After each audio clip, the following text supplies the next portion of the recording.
bajo tierra, a 12 metros y medio bajo tierra, con lo cual las condiciones de conservación del vino son perfectas y no sufrimos oscilaciones de temperatura, lo cual nos permite no tener que echar mano de ningún tipo de acondicionamiento, ni de aire, ni de humidificación de la bodega. Nuestra bodega sigue siendo familiar, es decir, todos los accionistas que en este momento conformamos la bodega, somos en este momento, si mal no recuerdo, 63, pertenecemos a la segunda, a la tercera y a la cuarta generación de la familia. Esto que suena tan bonito es un lío de pelotas, porque conjugar familia y negocio es muy complicado, muy complicado. El problema es que siempre hay que poner la raya para distinguir negocio y familia, y eso no siempre es fácil. Os voy a poner un ejemplo muy sencillito y me vais a entender. Cuando llega una junta general de accionistas, yo hago la exposición de cómo ha ido el año, digo si ha ido bien, si ha ido mal, si vamos a tener oportunidad de repartir dividendos para devolverles a los accionistas en la medida en que se puede la inversión que ellos hacen en la bodega. Y pensad que una de las personas que puede levantar la mano y plantearme una cuestión crítica, pues puede ser mi madre. Con toda la razón del mundo, además, porque tiene todo el derecho del mundo a quejarse de ello. Con esto lo que quiero que entendáis también es que las empresas familiares, que es cierto, como muy bien decía Eduardo, en su versión PYME, es decir, en la versión de pequeñas empresas, la mayoría de ellas, son las que tiran del empleo, son las que tiran de la actividad económica, pero también tienen esas pequeñas dificultades a las que nos enfrentamos día a día los que tenemos, en mi caso, la suerte de poder dirigir una empresa de estas. Nosotros tenemos un condicionamiento que es muy importante, ¿no? Es decir, somos una bodega antigua, pero estamos en el siglo XXI. Y todo esto implica que tienes que adaptarte a las condiciones comerciales, de gustos del siglo XXI, y sin embargo no puedes renunciar ni a lo que eres, ni a lo que has sido a través de, en nuestro caso, pues nuestros padres, nuestros tíos y nuestros abuelos, ¿no? Y eso es difícil, pero en la medida en que ese respeto hacia lo que han hecho nuestros antepasados sea conjugable con los gustos actuales, lógicamente vas a ir teniendo éxito en el mercado y van a reconocerte la labor que haces en la bodega. Nosotros sabéis que además de vino hacemos vermut, y esta es una doble faceta que tampoco es especialmente fácil conjugarla en una bodega de vinos.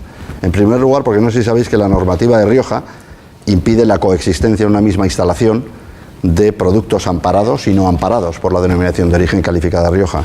En nuestro caso el vermú es un producto no amparado por la DEO, por lo tanto nos exigía, por ejemplo, a la hora de construir la bodega nueva, hacer una edificación específica para el vermú, de tal manera que está separado del resto de la instalación, y aunque parezca que son dos negocios iguales, no son iguales.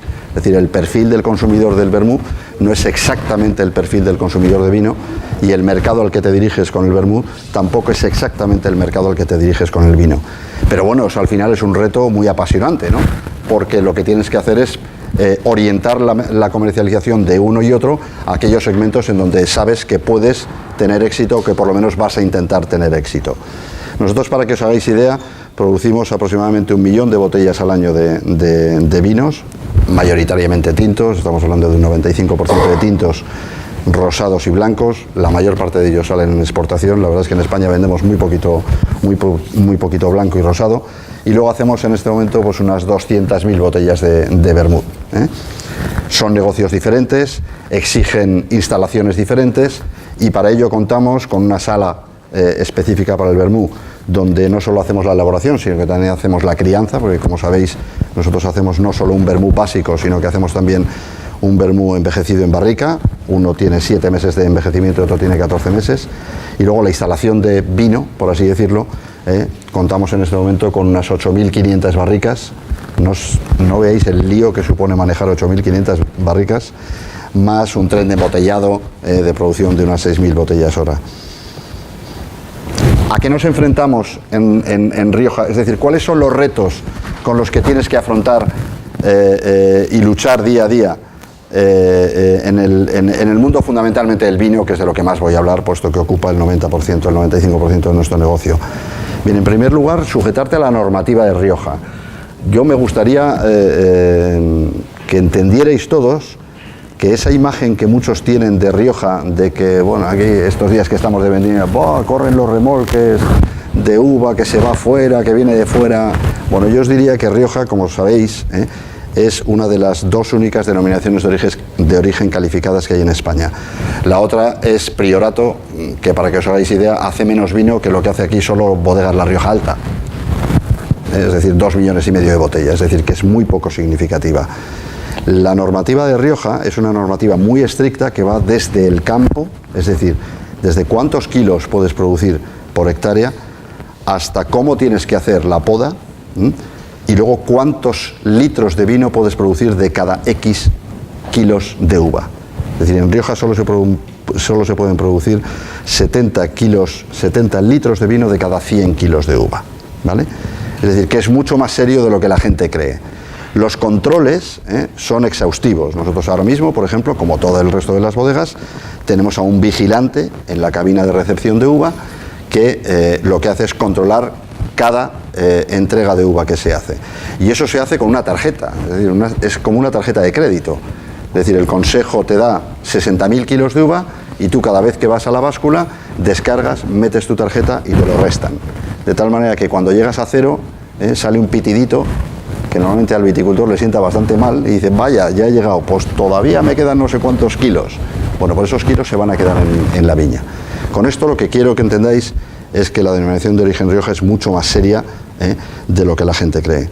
¿Con quién competimos en el mercado? Yo creo que en el mercado hay que distinguir entre el mercado interno y el mercado externo. En el mercado nacional, ¿con quién competimos? Bueno, en vinos blancos, yo creo que todos tenéis claro que se compite fundamentalmente con vinos como el Rueda. El Rueda, que ahora mismo es la única denominación de origen en España, que incluso durante los años de crisis ha estado creciendo a un ritmo de prácticamente el 7%. Rioja, por si no lo sabéis, vende anualmente unos 280 millones de litros, estos son unos 340 millones de botellas al año, y la segunda denominación de origen por conocimiento en general, que os sonará, que es la de Ribera de Duero. Bueno, pues Ribera de Duero vende 90 millones de botellas al año. Quiere decir que hay una distancia abismal entre una y otra, pero sí que es cierto que es contra quienes competimos fundamentalmente en el sector Horeca. Hay dos sectores para distinguir el enfoque de los vinos en general, no solo en España, ¿no? El sector Horeca, hablamos de hostelería, restauración y catering, y tiendas especializadas, y el sector alimentación, es decir, supermercados. Algunas bodegas tenemos una orientación clara hacia el sector Horeca, es decir, nosotros fundamentalmente el 85% de nuestras ventas están en hoteles, restaurantes, tiendas especializadas y compañías de catering, mientras que hay otras muchas bodegas que el 70 o el 40% de su venta la hacen en supermercados, ¿no? Esto no es ni mejor ni peor, no me malinterpretéis, simplemente cada uno busca su destino y se posiciona en aquel lugar en el que cree que tiene mayor trascendencia su marca y donde puede generar mejores beneficios y márgenes. En tintos competimos fundamentalmente contra Ribera de Duero. En blancos competimos fundamentalmente contra Rueda, en el mercado nacional. En el mercado internacional, bueno, pues imaginaos. En el mercado nacional Rioja es una especie de moñiga así.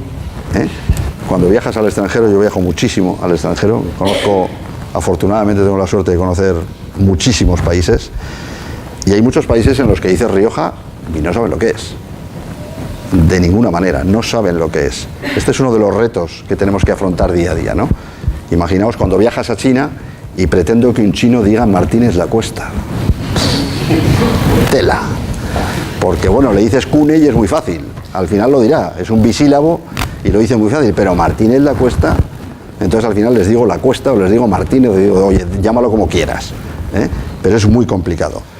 Le dices que vienes de La Rioja y como no pongas antes el España, no tienen ni puñetera idea. Ni idea. Es imposible. Y además, cuando planteas un vino de calidad como es el Rioja, con todos estos controles que os he comentado de producción, de transformación, de vestido, de control de precintas. Es decir, cada botella de Rioja que sale por el mundo lleva un número y ese número es único. Con lo cual, tú compites ¿con quién? Pues con los vinos fundamentalmente del Nuevo Mundo. Y los vinos del Nuevo Mundo son Chile, Argentina, Nueva Zelanda, Australia y Estados Unidos. Todos los vinos que se producen en el Valle de Napa. ¿Qué diferencia hay entre unos y otros? Pues imaginaos, por ejemplo, que en Chile una hectárea rinde unos 14.000 kilos por hectárea. Y, por supuesto, no tienen la regulación tan estricta que tenemos nosotros para poder calificar un vino de cosecha, que sería el vino más joven, crianza, con una crianza mínima de 12 meses en barrica, reserva, 3 años de envejecimiento, de los que como mínimo tiene que tener uno en barrica, y gran reserva con 2 años de envejecimiento en barrica y 3 posteriores de gran reserva. Porque tú llegas a cualquier mercado del mundo y te aparece una botella de vino chileno en la que pone reserva. Y es un vino de hace un cuarto de hora. Ellos no tienen esa regulación. Con lo cual, cuando tú afrontas una negociación con un importador, he dicho chino, pero me da igual, colombiano, cualquiera, y le dices que tienes un reserva con un valor añadido, con una inversión en bodega brutal para poder llegar a ese vino, y te dice, sí, pero si yo estoy comprando un reserva chileno a $4.50, y es que se vende a ese precio, aunque no os lo creáis, se vende a ese precio.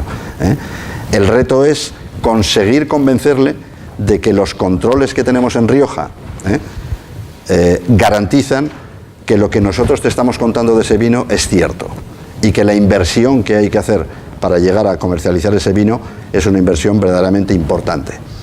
Por eso, en muchos casos, lo que estamos haciendo, y esto yo creo que os puede servir como consejo, es, en vez de salir, que evidentemente yo salgo y viajo a muchos países del mundo, pero también lo que hago es traerlos aquí. La imagen que ellos tienen de la bodega no tiene nada que ver expresada en un catálogo, por muy bonito que sea, y tenemos unos catálogos preciosos, que aunque todas las fotografías son muy bonitas y son de verdad, pues seguramente exageran lo que es la bodega, no tiene nada que ver como cuando te lo traes a la bodega. Es decir, yo traigo a un importador chino, lo subo a la pasarela de visitas de la bodega y le enseño una nave de 6.000 metros cuadrados con 8.300 barricas y se queda absolutamente pasmado.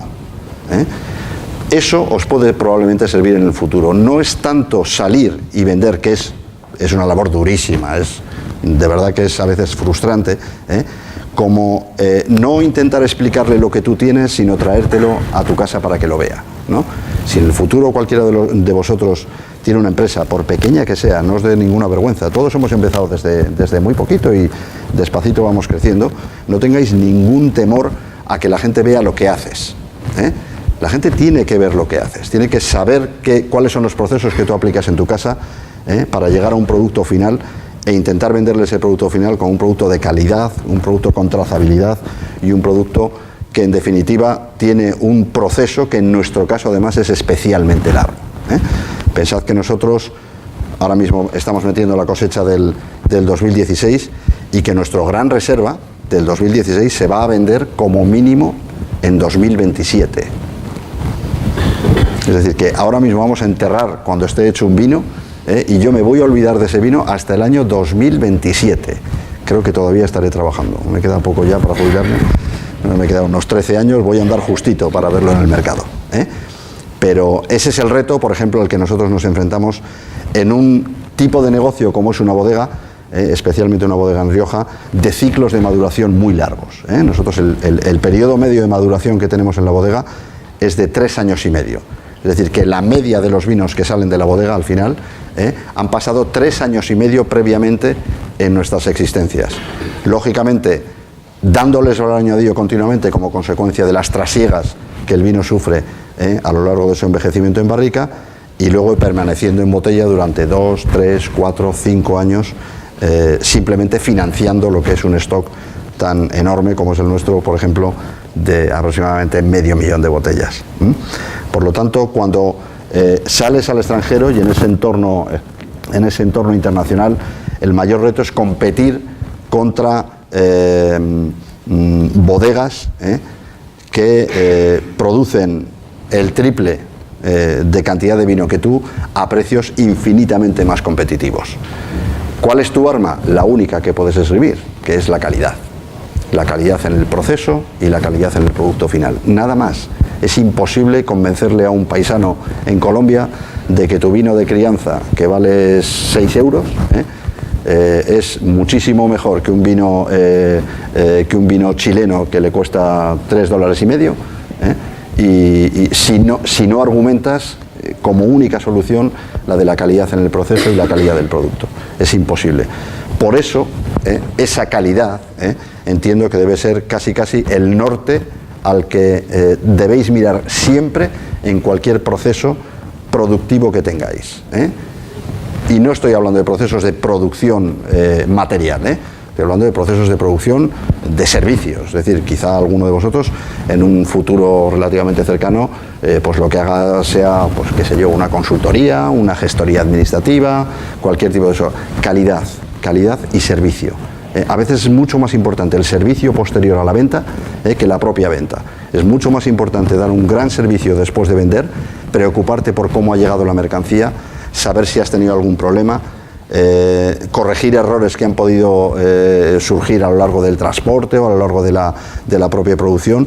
El cliente valora muchísimo más el hecho de que tú te preocupes de todo eso que en el hecho de que el vino, que en nuestro caso lo damos por descontado, está bueno, solo faltaría, evidentemente. Bien, para todo esto, ¿qué hacemos? Pues lógicamente procuramos innovar, ¿no? La innovación en el mundo del Rioja es complicada. ¿Y por qué es complicada? Pues porque somos Rioja. Y como Rioja somos cosecha, crianza, reserva y gran reserva, ¿vale? Entonces, esto que en el mundo apenas es valorado, en España afortunadamente todavía se valora mucho, ¿no? Tú en exportación hablas de un gran reserva y se les ponen los ojos ojipláticos cuando les dices que les vas a vender un vino que tiene 10 años. Y se quedan absolutamente asombrados. Pero como no les expliques qué ha pasado durante esos 10 años, pues no le dan tampoco ninguna importancia. Por lo tanto, la innovación en el mundo de las bodegas es complicada, pero hay que hacerla. ¿Cómo la estamos afrontando? Bueno, hay una primera innovación que yo creo que parte de la propia organización a la que pertenecemos, que es el Consejo Regulador, que está apostando en este momento por seguir un poco más el sistema francés, que es el sistema del terruño. Voy a decirlo así, porque si digo terroir os va a parecer una mandanga. Vale. El terruño, es decir, centrar la producción de los vinos en una implicación directa del terreno y del viñedo del que proceden, ¿vale? Es decir, olvidándose un poco más de lo que ha sido el proceso de crianza y de envejecimiento de ese vino y centrándote más en las características que ese suelo, que esa planta y que esa climatología, que en muchos casos es microclima, aporta a ese vino. Quitándole un poco más de ese envejecimiento, que al final lo que hace es prácticamente regularizar y homogeneizar muchísimos vinos, para resaltar mucho más las características originarias de ese vino. Bien, esto que ahora lo está haciendo el Consejo Regulador, afortunadamente hay muchas bodegas que ya veníamos intentando expresarlo durante un tiempo anterior, 5 o 6 años aproximadamente, en los que ya empezábamos a producir los llamados vinos de finca, es decir, un vino singular, un vino que procede de una parcela determinada. Esa parcela determinada le da unos aromas y unos sabores que son muy diferentes a los demás y a los que lo único que haces es darle una cortita estancia en barrica. Lógicamente utiliza siempre una barrica que no sea muy agresiva con el vino para intentar respetar en la medida de lo posible todas las características iniciales de ese vino, ¿no? Bueno, esto ahora mismo lo ha asumido ya el Consejo Regulador y en este momento estamos ante una reforma del reglamento del Consejo para precisamente generar una categoría nueva de vinos que van a ser los vinos de finca o los vinos de parcela y los vinos de pueblo. Es decir, vinos que hagan referencia a situaciones y a lugares cada vez más pequeños de la propia denominación de origen. Si cogemos Rioja, de Rioja hablamos de subzonas, sería la Rioja Alta, la Rioja Baja y la Rioja Alavesa. Bueno, pues descendemos al municipio y por debajo incluso descendemos a la parcela.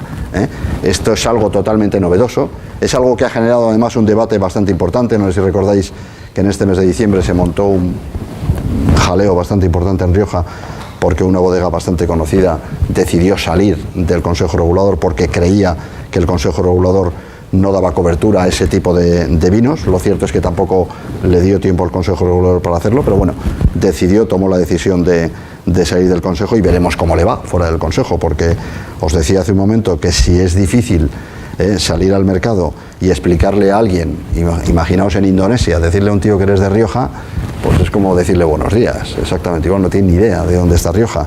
Luego ya desciendes a España y hay que intentar que te ubique en la España de Europa, porque la mayor parte de ellos hablan de los hispanos son los de Centro y Sudamérica, Es decir, que ni siquiera... Pero bueno, esto no creéis que ocurre en Indonesia, esto ocurre en Estados Unidos.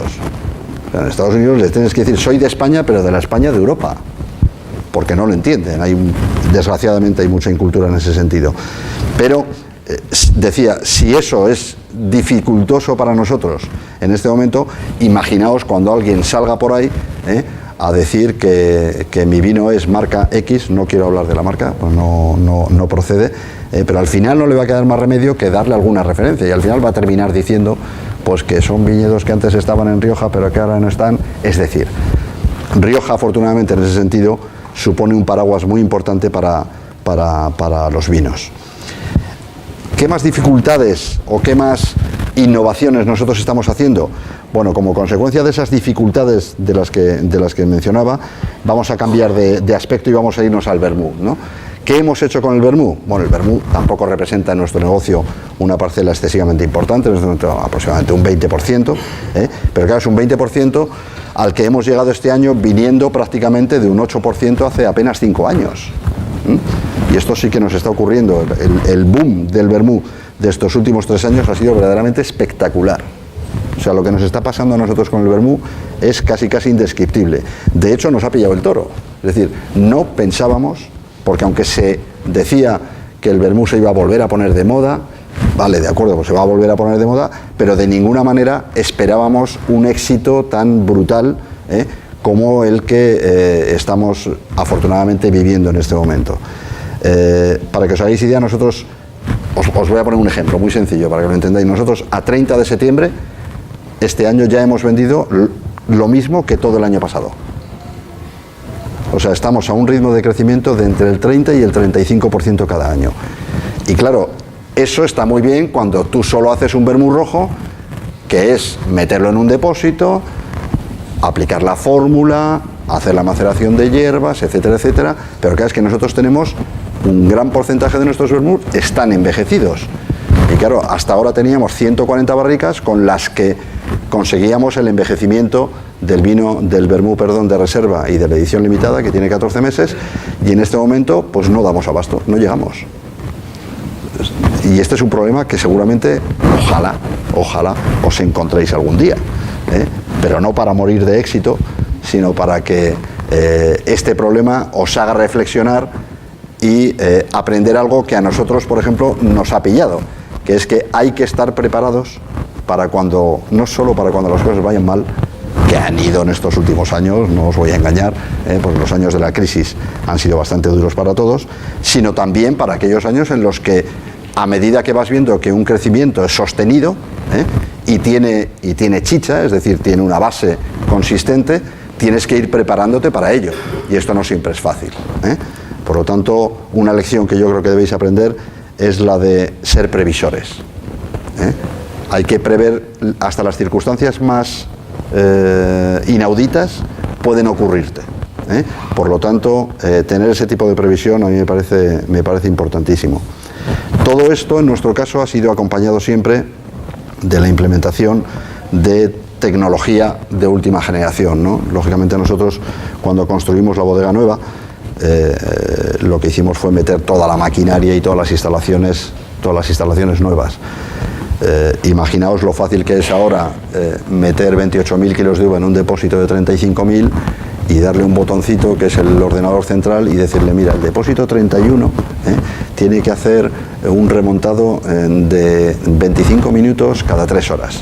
Y tú te vas a casa y te puedes echar la siesta tranquilamente, que el depósito lo hace, ¿vale?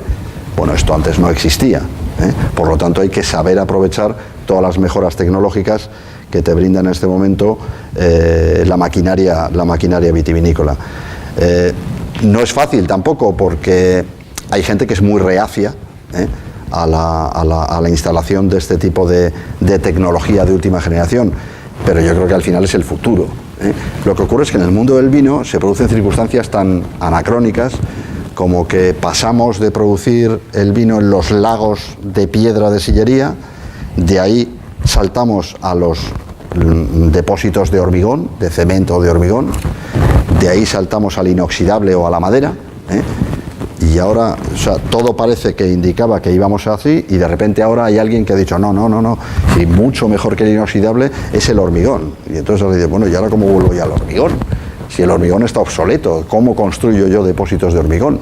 Bueno, pues ahora se están construyendo huevos. Digo huevos porque tienen la forma de huevo, en vez de ser un depósito totalmente recto o totalmente cónico, pues son huevos con forma de huevo construidos con hormigón para elaborar vino, ¿vale? Yo no sé si es mejor o peor, lo que sí que sé es que lo que antes te decían que era malo, ahora resulta que es bueno, y todo este tipo de contradicciones a veces te descolocan, ¿no? Esto ocurre incluso con el vino. Es decir, yo siempre lo oí a mi padre, que siempre decía, esto del vino es cíclico, porque hace 20 años los médicos decían que era malísimo beber vino. Y ahora resulta que hay una tendencia que te dicen que con moderación, como todo, no hace falta que os lo diga a vosotros, si os pregunto qué pasa los sábados por la noche, prefiero no decir nada, pero también te dicen ahora, bueno, con moderación el vino es sanísimo. Y es verdad, el vino al final es un producto natural, forma parte de nuestra dieta, pero lógicamente con mesura. Es decir, tomarte una copita de vino comiendo y media copita de vino cenando no solo ayuda a la digestión, sino que además es vasodilatador, es antioxidante y realmente es muy sano. Claro, zumbarte una botella de vino comiendo y otra cenando probablemente te genere algún tipo de problema, y eso quizá no es tan bueno. Y para finalizar, aparte de que luego si queréis cualquier cuestión creo que vamos bien de tiempo, ¿no? Sí. Para finalizar, decía, aparte de que cualquier cuestión que luego surja o que queráis preguntarme, estaré encantado de atenderla. El futuro, ¿no? ¿A dónde vamos? Y sobre todo, ¿a dónde queremos ir o a dónde queremos llegar, ¿no? Bien, el futuro en el mundo del vino yo creo que es un futuro realmente esperanzador, sobre todo para aquellas denominaciones de origen y o bodegas que apostemos por posicionarnos en el segmento de vinos de calidad, sin hablar de enormes producciones, y sobre todo guardando un poco esa filosofía que es casi romántica, ¿no?, de producir un vino para satisfacción de quien lo va a beber, ¿no? Y no producir vino como si fueran tornillos, simplemente porque quiero estar en absolutamente todos los sitios. A mí me da igual que una botella mía se vea en una tienda delicatessen de la Viña de Madrid, carísima, o que se vea en la gasolinera de la esquina, porque yo lo que quiero es que mi vino esté en todos los sitios. Bueno, esta evidentemente no es nuestra filosofía y no apostamos por ello. Pero claro, para afrontar ese futuro hay muchos retos, ¿no? El primer reto es continuar conciliando, en nuestro caso, ese respeto hacia una empresa centenaria. Nosotros dentro de 4 años vamos a hacer 125 años. Pues conjugar esa historia de la familia y del negocio con el crecimiento de la bodega, pero siempre y cuando ese crecimiento sea un crecimiento sostenido sin merma de la calidad de nuestros vinos, lo cual probablemente nos lleve a producir menos vino pero de mejor calidad. Esto probablemente alguien piense que es una contradicción, pero no lo es, En la medida en que tú seas capaz de convencer a un cliente o a un consumidor de que tu vino, no por el hecho de ser más escaso tiene que ser más caro, sino por el hecho de que está mejor hecho, y con mucho más cuidado tiene que ser un poco más caro, en la medida en que le convenzas de que esa es una apuesta totalmente viable, seguramente conseguirás que tus vinos se posicionen en el lugar en el que deseas, ¿no? Y en segundo lugar, en el entorno internacional, lo complicado es afrontar el futuro con competidores tan absolutamente agresivos como los que tenemos, ¿no? Pero al final el argumento sigue siendo el mismo, es decir, la calidad. No puedes tener otra aspiración que la calidad para competir con vinos que sabes que son infinitamente más baratos que el tuyo, y que para explicar las bondades del mismo tienes que vender todo aquello que haces en tu casa, pero como os decía antes, si es posible, enseñándolo in situ, porque a través de un catálogo la verdad es que las cosas son bastante complicadas. En definitiva, y como conclusión final, yo os animo a que seáis empresarios. Esto ya sé que está sonando al vuelo de la paloma, pero de verdad que os animo. Es precioso vivir el día a día de un empresario, aunque es muy sufrido. Esto sí que no os lo niego. Es decir, yo envidio muchas veces a todas aquellas personas que terminan de trabajar a las 3 de la tarde y que hasta las 7 de la mañana del día siguiente no tienen ninguna otra preocupación. Olvidaos de esto. Esto no existe. Esto son 24 horas al día pendiente de lo que ocurre en tu negocio, muchas noches sin dormir, porque a veces achuchan las cuestiones fundamentalmente económicas y también de líos laborales, que nosotros tenemos la suerte de no tener muchas, pero achuchan y lógicamente te impiden llevar una vida totalmente normal, pero las satisfacciones que al final te genera posicionar tu producto, llámalo vino, vermú, tornillo, servicios de asesoría, un pintor, cualquier cosa, me da exactamente igual, las satisfacciones que te proporciona. Yo siempre digo que la gran ventaja, yo vengo de otro mundo, yo no me dedicaba al mundo del vino, yo soy abogado, ya no ejerzo la abogacía porque no tenía, y la gran diferencia, y por eso muchas veces soy la envidia de muchos compañeros abogados, es que un abogado empieza un procedimiento y lo termina 5 años después, y encima igual pierde, con lo cual el cliente se cabrea contigo con toda la razón del mundo, Pero tú haces un proceso de elaboración de un vino y en cuanto se lo pones a un cliente delante, lo prueba y si le gusta, lógicamente le tiene que gustar porque si no, no se lo darías, y si le gusta, la satisfacción es inmediata. Ese reporte, ese feedback inmediato que tienes cuando un cliente reconoce la calidad de tu producto, eso de verdad os lo digo que no se paga con dinero. Así que animaros a todos a dedicaros al mundo empresarial, que os va a dar muchas satisfacciones seguro a lo largo de vuestra vida. Muchas gracias.